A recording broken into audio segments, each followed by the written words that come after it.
الحمد لله رب العالمين الرحمن الرحيم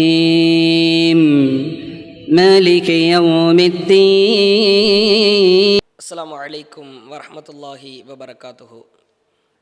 கண்ணியம் நிறைந்த எல்லாம் வல்ல ஏக இறைவனின் அடியார்கள, அல்லாஹுவின் மகத்தான பேரருளால் அருள் பொங்கும் புனிதம் நிறைந்த ரமலான் மாதத்தில் இறை அருளை எதிர்பார்த்தவர்களாய் நாம் பயணித்து கொண்டிருக்கிறோம். இந்த நல்ல தருணத்தில்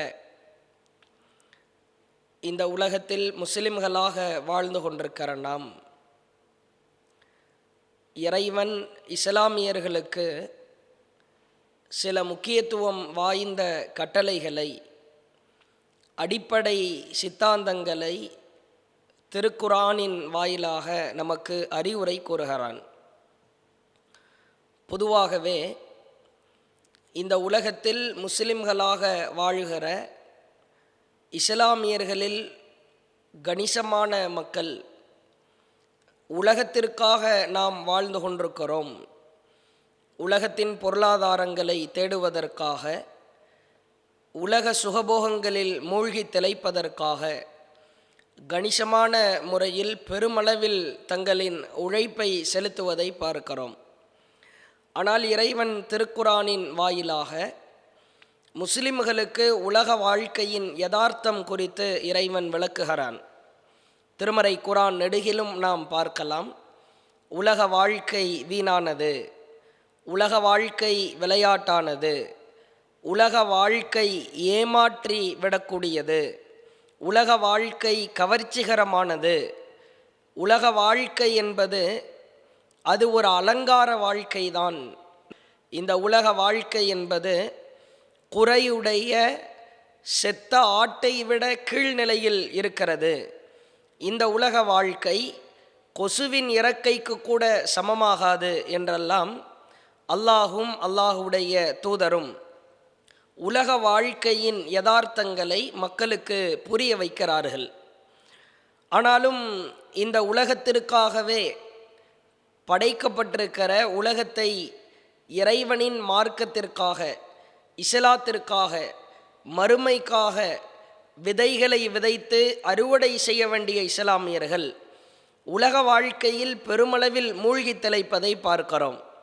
அல்லாஹ் திருமறை குரானில் குறிப்பிடுகிறான், உலகத்தில் முஸ்லிம்கள் எந்த விஷயத்தில் உச்சகட்ட இன்பமயமாக, சந்தோஷமாக, எந்த விஷயத்தை திரட்ட வேண்டுமென்று நினைப்பார்களோ, சேமிக்க வேண்டும், சேர்க்க வேண்டுமென்று நினைப்பார்களோ, அந்த முக்கியமான 2 விஷயங்கள் குறித்து இறைவன் திருக்குரானிலே பேசுகிறான். இறைவன் சொல்கிறான், அல் மால் வல் பனூன், நீங்கள் சம்பாதிக்கிற செல்வம், நீங்கள் பெற்றெடுக்கிற பிள்ளைகள், இந்த 2ம் தான் மனிதனுக்கு பிரதானமாக இருக்கிறது. இந்த பிரதானமான 2 குறித்து இறைவன் பேசுகிறான். நீ சம்பாதிக்கிற செல்வம், நீங்கள் பெற்றெடுக்கிற பிள்ளைகள், ஜீனத்துல் ஹயாத்தி துன்யா, இந்த உலக வாழ்க்கையின் அலங்காரங்கள் தான். பெரிய அளவில் செல்வங்களை சம்பாதித்து விட்ட காரணத்தினாலோ, அல்லது ஆண் பிள்ளைகள் பெண் பிள்ளைகள் என்று அதிகப்படியான பிள்ளைகளை பெற்றெடுத்து விட்ட காரணத்தினாலோ நாம் ஒரு செல்வ வளத்தை பெற்றிருக்கிறோம், இறைவனின் அருளை நாம் பெற்றிருக்கிறோம், இறைவனின் நேசத்திற்கு உரியவர்களாக ஆகிவிட்டோம் என்றெல்லாம் ஆகாது. அல்லாஹ் சொல்லுகிறான், உண்மையான இறைவனின் நேசம், உண்மையில் இறை அன்பு, உண்மையான அந்த ஈடேற்றம் பெறுகிற அந்த மறுமையில் வெற்றி பெற வேண்டுமானால் நாம் செய்ய வேண்டியது என்ன? அல்லாஹ் பேசுகிறான், வல் பாக்கியாத்து ஸாலிஹாத், நிலையான நல்லறங்கள் தான் கைருன் இன்த ரப்பிக்க சவாபா, கூலியால் இறைவனிடத்தில் மிகச் சிறந்தது. காசு பணம் சம்பாதித்து சுகபோகங்களை அனுபவித்து அதன் மூலமாக நமக்கு வருமானம் கிடைக்கும், கூலி கிடைக்கும் என்றெல்லாம் நீ நினைப்பதை விட நிலையான நல்லறங்கள் என்பதுதான் உன் இறைவனிடத்தில் கூலியால் மிகச் சிறந்ததாகவும், வ கைருன் அமலா, நீ எதிர்பார்ப்பதில் அதுதான் மிகச் சிறந்ததாகவும் இருக்கும் என்று அல்லாஹ் பேசுகிறான். எது குறித்து நீ திட்டம் தீட்டுகிறாயோ, பிளான் போடுகிறாயோ, மிக முக்கியமான விஷயங்கள் பொருளாதாரத்தை சேர்ப்பதற்கும், பிள்ளைகளை பராமரிப்பதற்கும், படிக்க வைப்பதற்கும், பெரிய அளவிலே அவர்களை உருவாக்குவதற்கும் நீ திட்டம் தீட்டுகிறாய். ஆனால் நிலையான நல்லறங்களின் பால் உன்னுடைய எதிர்பார்ப்பை நீ திருப்பிக்கொள், உன்னுடைய திட்டத்தை நீ அமைத்துக்கொள், உன்னுடைய ஒட்டுமொத்த மூளையை, சிந்தனையை நீ செதுக்கிக்கொள் என்று அல்லாஹு திருக்குரானின் வாயிலாக மனிதன் எந்த 2 விஷயங்களை பிரதானமாக நினைப்பானோ அந்த 2 விஷயங்கள் குறித்து அது அலங்காரம்தான் என்று அல்லாஹு பதிய வைக்கிறான். அல்லாஹுவின் தூதருடைய நெருங்கிய தோழர், மருமகனார் அலி ரலியல்லாஹு அவர்கள் மக்களெல்லாம் இந்த உலகத்தின் பால் அதிகமாக தங்களின் கவனங்களை திசை திருப்புவதை பார்த்துவிட்டு உலக வாழ்க்கை குறித்து ஒரு முக்கியமான அறிவுரை கூறுகிறார்கள். நாம் பார்க்கலாம், அலி ரலியல்லாஹு அவர்கள் மக்களை அழைத்து பேசினார்கள். ஒரு தஹலத்தி துன்யா வஹிய முதுபிரா, இந்த உலகம் என்பது உங்களை பின்னோக்கி அழைத்து சென்று கொண்டிருக்கிறது. மனிதா, பின்னால் வா, பின்னேறி வா என்று இந்த உலகம் உங்களை பின்னால் நோக்கி அழைத்து சென்று கொண்டிருக்கிறது. ஒரு தஹலத்தில் ஆஹிரா வஹிய முக்பிலா, ஆனால் மறுமை வாழ்க்கையோ, நிலையான வாழ்க்கையோ, இறைவனிடத்தில் ஈடேற்றம் தருகிற அந்த வாழ்க்கையோ உங்களை முன்னால் நோக்கி விரைந்து வாருங்கள் வாருங்கள் என்று அழைக்கிறது. உலகம் என்ற ஒரு பின்னோக்கி செல்கிற வாழ்க்கையை விட்டுவிட்டு ஆஹிரா என்ற மறுமை என்ற முன்னோக்கி செல்கிற வாழ்க்கையை நோக்கி வா என்று மறுமை உன்னை அழைக்கிறது. அடுத்து சொல்கிறார் அலி ரலியல்லாஹு அவர்கள் சொன்னார்கள், ஃபகூனு மின் அம்பாஇல் ஆஹிரா, உங்களில் ஒவ்வொருவரும் மறுமை நாளின் அந்த ஆஹிராவுடைய பிள்ளைகளாக, சந்ததிகளாக, வாரிசுதாரர்களாக, உரிமையாளர்களாக நீங்கள் மாறிவிடுங்கள். உனக்கு ஓனர் ஆகணும்னு ஆசை இருக்குதா? உரிமையாளராக ஆகணும்னு ஆசை இருக்குதா? வாரிசாக மாறணும், ஏன்னா வாரிசுனா தானே சொத்து வரும். பிள்ளைகளாக மாற வேண்டும் என்று விருப்பப்படுகிறாயா? மறுமையின் வாரிசுதாரராக, உரிமையாளராக நீ மாறிவிடு. வலா தகூனு மின் அம்பாயி துன்யா, இந்த உலகத்தின் உரிமையாளராக, வாரிசுதாரராக உலகத்தை நீ அப்படியே ஆட்டி படைக்கக்கூடியவனாக நீ மாறிவிடாதே. சொல்லிவிட்டு அடுத்து சொல்லுகிறார், அல் யௌமல் அமல் வலா ஹிசாப், இந்த உலக வாழ்க்கையில் அமல்கள் மட்டும்தான். நல்லது செய்தால் நல்லது, கெட்டது செய்தால் கெட்டது, பாவம் செய்தால் பாவம். வலா ஹிசாப், எந்த விசாரணையும் கிடையாது. நீ நல்லது செய்துவிட்ட உடனே உனக்கு கூரைகளை பீத்து கொண்டு, குடிசைகளை கிழித்து கொண்டு, உன் வீட்டை உடைத்து கொண்டு வானலோகத்திலிருந்து நன்மைகள் கொட்டாது. இந்த உலகத்தில் அமல் மட்டும்தான், விசாரணை கிடையாது. நல்லது செய்தால் உனக்கு இறைவனின் புறத்திலிருந்து பாராட்டுகிற விசாரணையோ, பாவம் செய்தால் உன்னை இழிவுபடுத்துகிற விசாரணை இந்த உலகத்தில் கிடையாது. சொல்லிவிட்டு அடுத்து சொல்லுகிறார், வலா ஹிசாப், இந்த உலகத்திலே விசாரணை கிடையாது. வகதா, நாளை மறுமையில் அல் ஹிசாப், விசாரணைகள் மட்டும்தான். வலா அமல், எந்த அமல் காரியங்களும் செய்ய முடியாது.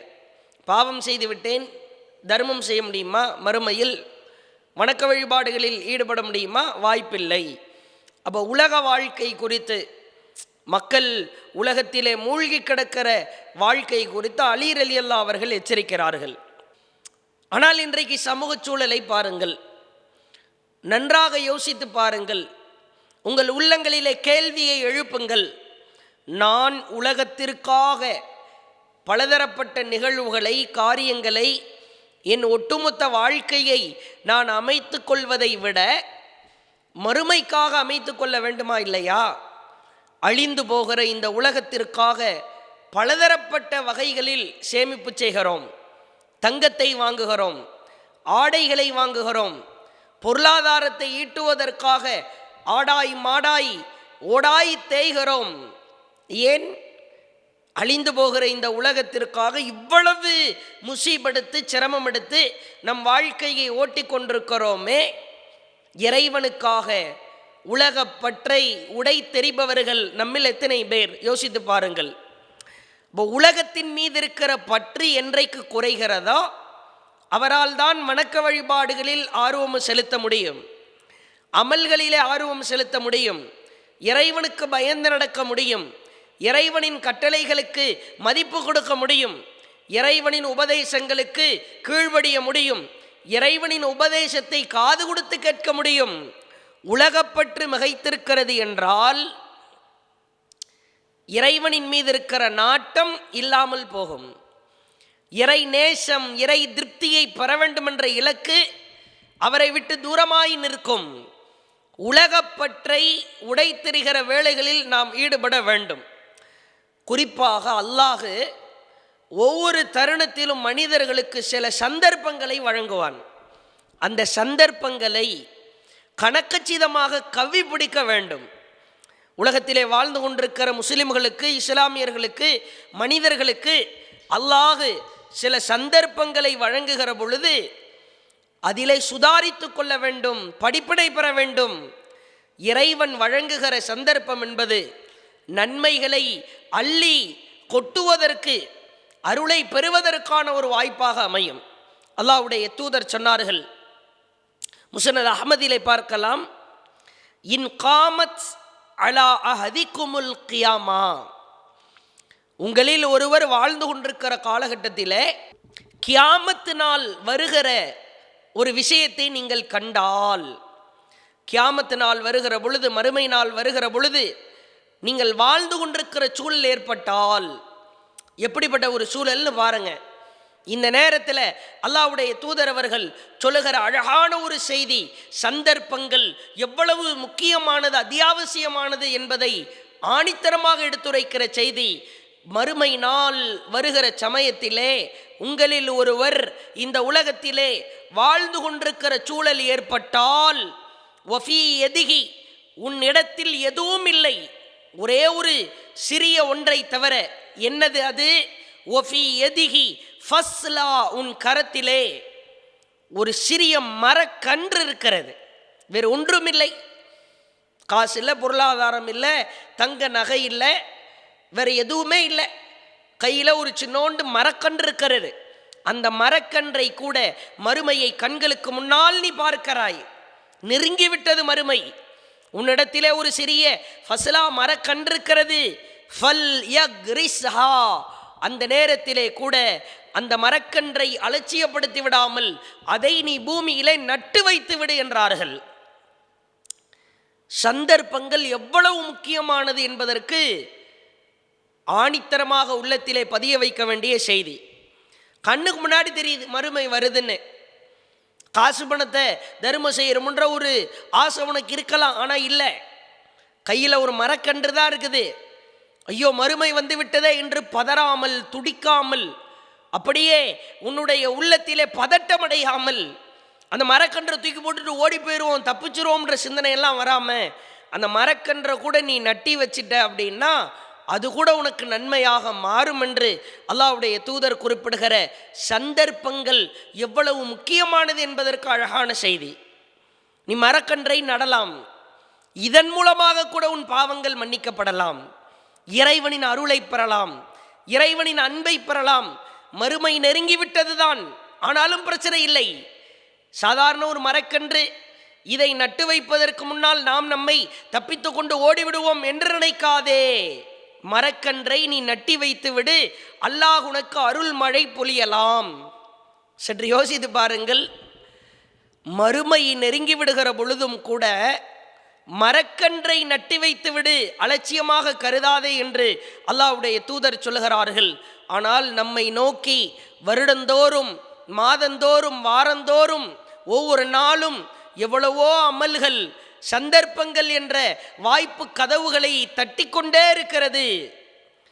ஆனால் நாம் அலட்சியமாகத்தான் வாழ்ந்து கொண்டிருக்கிறோம்.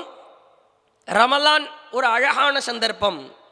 நம் வாழ்க்கை முழுக்க நாம் செய்த பாவங்களை எல்லாம் கழிப்பதற்கான, துடை தெரிவதற்கான ஒரு அற்புதமான சந்தர்ப்பம். அல்லாஹ்வுடைய தூதர் சொன்னார்கள், யார் ரமலான் மாதத்திலே உள்ளச்சத்தோடு இஹ்லாஸோடு இறைவனுக்காக நோன்பு பிடிக்கிறாரோ அவர் செய்த முன் செய்த அத்துணை பாவங்களையும் அல்லாஹ் மன்னிக்கிறான்.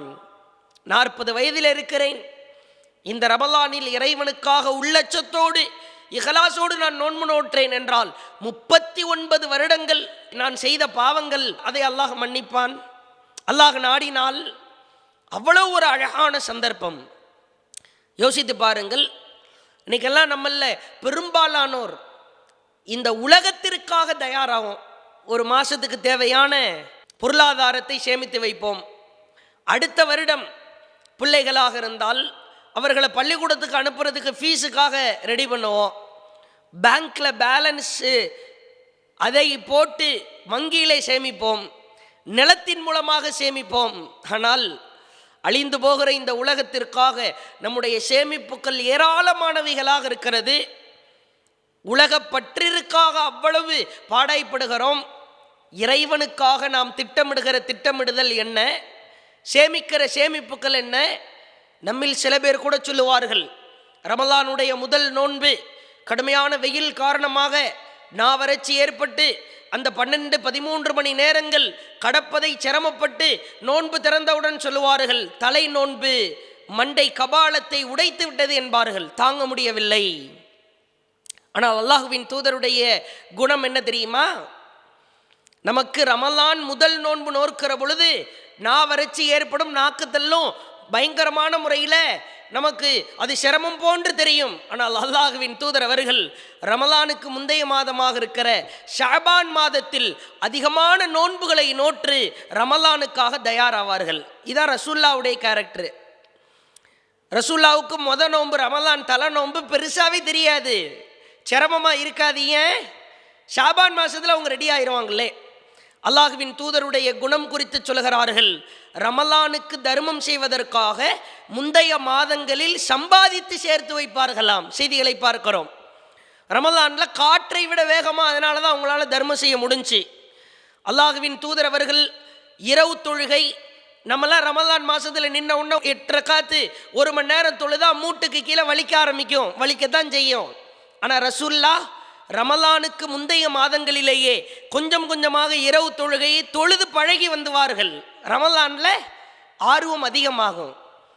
அல்லாஹுவின் தூதருடைய தோழர்களுடைய குணநலனை படித்தான். நாம் எப்படி உலகத்துக்காக திட்டமிடணும்னு நினைக்கிறோமோ, சேமிக்கணும்னு நினைக்கிறோமோ, அல்லாஹுவின் தூதர் அவர்கள் ஒரு சந்தர்ப்பம் கிடைக்கிற பொழுது அதை அந்த வாய்ப்பை பயன்படுத்த தவறமாட்டார்கள். ஒரே ஒரு அழகான செய்தி, நம்ம சாதாரண மாதங்களில் இரவு தொழுகையில் ஆர்வம் செலுத்த மாட்டோம். கியாமுல் லைல், சலாத்துல் லைல் 8 ரக்காத்து தொழ மாட்டோம். ரமலானில் கூட பெருமளவில் மக்கள் தொழுவது கிடையாது. வியாபாரம் செய்பவர்கள் வியாபாரத்திலே மூழ்கி கிடக்கிறார்கள். ஏதோ பெயருக்கு வீட்டிற்கு வந்தோம் 2 ரக்காத்து தொழுவோம் என்று தொழுது விட்டு வித்திரு தொழுகையை முடிக்கிறார்கள். ஒவ்வொரு நாளும் ரமலான் மாதத்தில் நாம் இரவு தொழுகை தொழுவது அல்லாஹ் நமக்கு எவ்வளோ பெரிய பாக்கியத்தை வழங்குகிறான் தெரியுமா? அல்லாஹுவின் தூதர் அவர்கள் ஒரு நாள் ரமலான் மாதத்திலே நபி தோழர்களுக்கு இரவு தொழுகை ஜமாத்தோடு தொழுகை நடத்துகிறார்கள். தொழுகை ஆரம்பிக்கிறாங்க, குறிப்பிட்ட சில நேரங்கள் தொழுகிறார்கள். நபி தோழர்களுக்கு ஆர்வம் அதிகமாகிறது.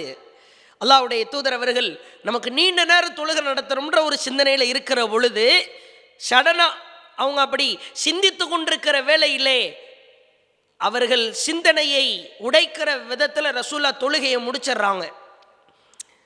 நபி தோழர்களுக்கெல்லாம் கவலை ஏற்படுகிறது. எல்லா தோழர்களும் அல்லாஹுவின் தூதரிடத்திலே வருகிறார்கள். அல்லாஹுவின் தூதரே, யா ரசூலல்லாஹ், லவ் நஃபல்துனா கியாம ஹாதிஹில் லைலா, நீங்கள் இரவு முழுக்க இரவு தொழுகை நடத்தியிருக்கலாமே, எங்களுக்கு அவ்வளோ ஆர்வமாக இருக்கிறது. உங்கள் கூட நின்று ஜமாத்தா நின்று தொழுகணும், இரவு தொழுகையை நாங்கள் தொழுகணும்னு அவ்வளோ ஆர்வமாக இருக்கிறோம். நீங்கள் சகர் நேரம் வரைக்கும் தொழுகையை நடத்தியிருக்கலாம் அல்லவா? அல்லாஹ்வுடைய தூதர் சொன்னாங்க, நடத்தியிருக்கலாம் தான், ஆனால் நான் முடித்து விட்டேன். ஆனால் அறிந்து கொள்ளுங்கள், ஃபகால் இன்னர் ரஜுல இதா சல்லம் அல் இமாம் உங்களில் ஒருவர் இரவு தொழுகையை நன்றாக கவனிக்க வேண்டும். ரமலானிலே, ரமலான் அல்லாத மாதங்களிலே தொழுகிற இரவு தொழுகையை உங்களில் ஒருவர் மஅல் இமாம், இமாம் ஜமாத்தோடு யார் தொழுகிறாரோ, ஹத்தா என் சரிஃப ஹுசிபலஹு கியாமுல் லைலா, அவர் இரவு முழுக்க நின்று வணங்கிய நன்மையை பெறுவார். கவலைப்படாதீங்க. இப்போ குறிப்பிட்ட நேரம் உங்களுக்கு நான் தொழுக வச்சேன்ல, நமக்கு அல்லாஹ் கொடுக்குற நன்மை எவ்வளோ தெரியுமா? நாம் இரவு முழுக்க நின்று வணங்கிய நன்மை அல்லாஹ் நமக்கு தர்றான். திருப்தியா? திருப்தியோடு செல்லுங்கள். யோசித்து பாருங்கள். ஒரே 1 மணி நேரம், 3/4 மணி நேரம், 45 நிமிடங்கள் நடக்கிற இரவு தொழுகையை ஜமாத்தோடு நம்மால் தொழ முடிகிறதா? அல்லாஹ் வழங்கியிருக்கிற சந்தர்ப்பத்தை நம்மால் கணக்கச்சிதமாக பயன்படுத்த முடிகிறதா? நீ 1 மணி நேரம் இரவு தொழுகையை ஜமாத்தோடு தொழுது பார். இரவு முழுக்க நின்று வணங்கிய நன்மையை உனக்கு நான் தருவேன் என்று அல்லாஹுவின் தூதர் அவர்கள் தெளிவுபடுத்துகிறார்கள். என்றால் சந்தர்ப்பங்களை பயன்படுத்த வேண்டும். உலக பற்றிற்காக எவ்வளவு பயன்படுத்துகிறோம், திட்டமிடுகிறோம். உலகப்பற்று இதை குழி தோண்டி புதைக்கிற வேலைகளைத்தான் அல்லாஹுவின் தூதர் அவர்கள் ஒவ்வொரு சூழலிலும் ஒவ்வொரு சந்தர்ப்பத்திலும் நபித்தோழர்களுக்கு பதிய வைத்தார்கள். அல்லாஹ்வுடைய தூதர் அவங்க இந்த உலக பற்று சம்பந்தமாக சொல்கிறாங்க பாருங்க. ஒரே ஒரு போர்வையை வச்சு விளக்குறாங்க. இன்றைக்கெல்லாம் பார்க்கலாம், சில பேர் செருப்புக்கள் போடுறது ஒரு ஜோடி செருப்பு தான், வலது காலில் ஒன்று இடது காலில் ஒன்று. வாட்சு ஒரு வாட்சு தான் போட முடியும். நகை, அலங்காரங்கள், ஆடைகள் என்று பலர் வீண் விரயம் செய்வதற்காகவே வாங்கி வைப்பார்கள். உலகம் என்பது ஒன்றுமே இல்லை என்பதை ஒற்றை போர்வையை வைத்து ரசூலுல்லாஹ் விளக்குறாங்க. ஒத்த தம்மா துண்டு போர்வையை வச்சு. உலகம்னா என்ன? அல்லாஹ்வுடைய தூதர் சொல்கிறாங்க, அன்ன ரசூலுல்லாஹ் ஃபிராசுல்லிர் ரஜுல், உன் வீட்டில் உனக்குன்னு ஒரு போர்வை இருக்கலாம். போர்வை இருக்குது இல்லை, குளிர்காலத்தில், மழை காலத்தில், இரவில் தூங்குகிற பொழுது நம் உடலை பாதுகாக்கிற போர்வை. உன் வீட்டில் நீ ஒருத்தர் இருக்கிறியா, உனக்கு ஒரு போர்வை போதும். ஓ ஃபிராசுல்லி இம்ரதிஹி, உன் வீட்டில் ஒரு மனைவி இருக்கிறாங்களா உனக்கு, அவங்களுக்கு ஒரு போர்வை, ரெண்டாவதாக ஒரு போர்வை. ஓ சாலிசு, மூன்றாவதாக ஒரு போர்வை உன் வீட்டில் இருக்குது அப்படின்னா லிவ் லைஃபி, விருந்தாளிகள், நண்பர்கள் யார் வந்தாங்கன்னா அவங்களுக்காக உரியது. நம்ம 3 போர்வை, உனக்கு ஒரு போர்வை, உன் மனைவிக்கு ஒரு போர்வை, விருந்தாளிகள் யாரும் வந்தால் அவங்களுக்கு ஒரு போர்வை எக்ஸ்ட்ராவா. ஒரு ராபிஉ, 4வதா அடிஷ்னலா, சும்மா வெட்டியா தேவையில்லாமல் ஒரு போர்வை இருக்குதா? அல்லாஹ்வுடைய தூதர் சொன்னாங்க, லி ஷைத்தான், அது ஷைத்தானுக்குரியது அப்படின்னாங்க. அப்படின்னா அந்த போர்வையை ஷைத்தான் இழுத்து முடிட்டு தூங்குவான்னு அர்த்தமா? அப்படி கிடையாது. அல்லாஹுவின் தூதர் இதில் என்ன சொல்ல வருகிறார்கள் என்றால், உன் வீட்டில் இருக்கிறது 4 பேர், அப்புறம் எதுக்கடா 7 போர்வை? அதான் அதில் அடங்கியிருக்கிற கேள்வி. உங்கள் வீட்டில் இருக்கிறத மொத்தம் 5 பேர், அப்புறம் எதுக்கு 20 தலைவாணி? சில பேர்லாம் பார்க்கலாம், ரைட்டில் 1 லெஃப்டில் 1 பித்தட்டில் 2, இப்படி தூங்கினா தான் தூக்கம் வரும். சில பேர் செருப்பு 4 செருப்பு வாங்கி வச்சுருப்பான், தூசி அடையும். சில பேர் வாட்ச் 5 வாட்ச் வச்சுருப்பான், போடுறது 1 தான். சில பெண்களை பார்க்கலாம், போடவே மாட்டார்கள், அணியவே மாட்டார்கள், ஆனால் 100 சேலைகள் இருக்கும், 50 சுடிதார் இருக்கும். அல்லாஹ்வுடைய தூதர் ஒட்டுமொத்த உலகத்தையும் ஒரு போர்வையிலே விளக்கினார்கள்.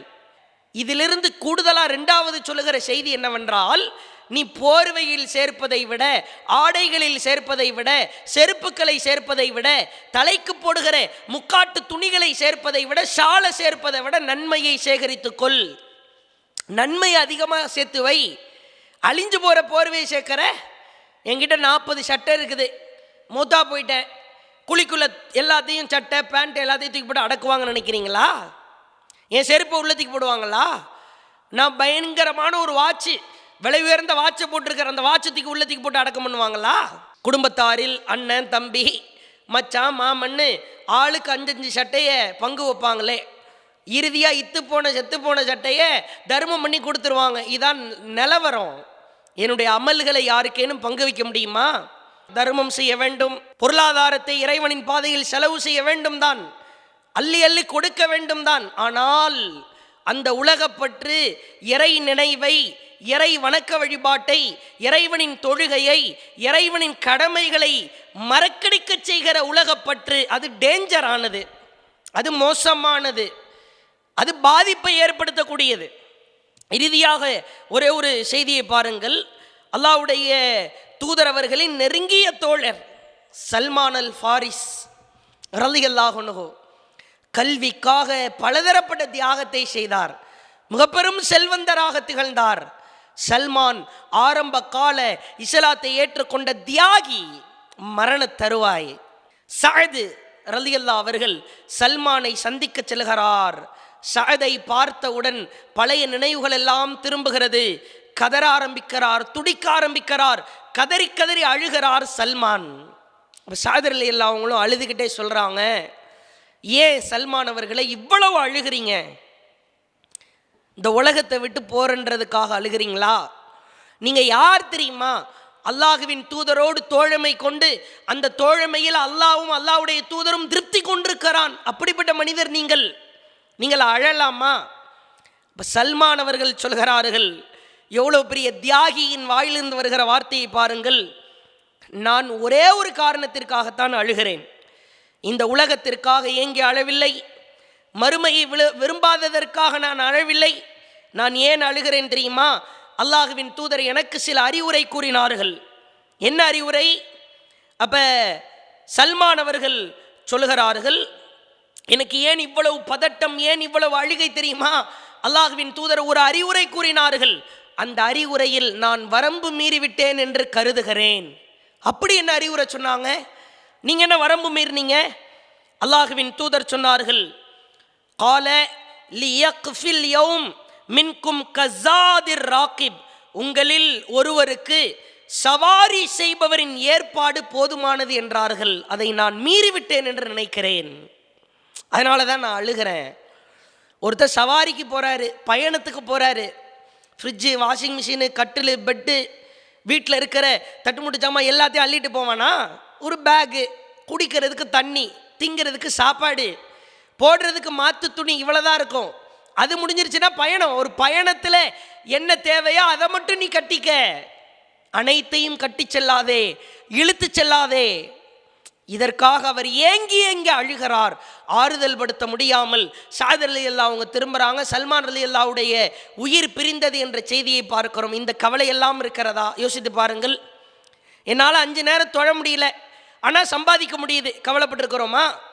என்னால் ரமலான் மாதத்தில் சரியான அமல்கள் செய்ய முடியல, குர்ஆன் ஓத முடியல, இறை நினைவுகளில் ஈடுபட முடியவில்லை, ஆனால் சம்பாதிக்க முடிகிறது, கவலைப்பட்டிருக்கிறோமா? என்னால் சம்பாதித்த பொருளாதாரத்தை தர்மம் செய்ய முடியவில்லை, ஆனால் வீட்டில் என்னென்ன வாங்க முடியுதோ, என்னென்ன சாப்பாடுக்கு வாங்க முடியுதோ அதெல்லாம் வாங்க முடியுது, கவலைப்பட்டிருக்கிறோமா? இறைவனுக்காக, மறுமைக்காக என்னால் செய்ய முடியவில்லை, உலகத்திற்காக அவ்வளவு செய்கிறேன், கவலைப்பட்டிருக்கிறோமா? முஸ்லிம்களே, இஸ்லாமியர்களே, உலகப்பற்று மிகைத்து விட்டதென்றால் இறைவனின் நினைவுகள், மறுமையின் நினைவுகள், இறைவனின் கடமைகள் அது மறக்கடிக்கப்படும்.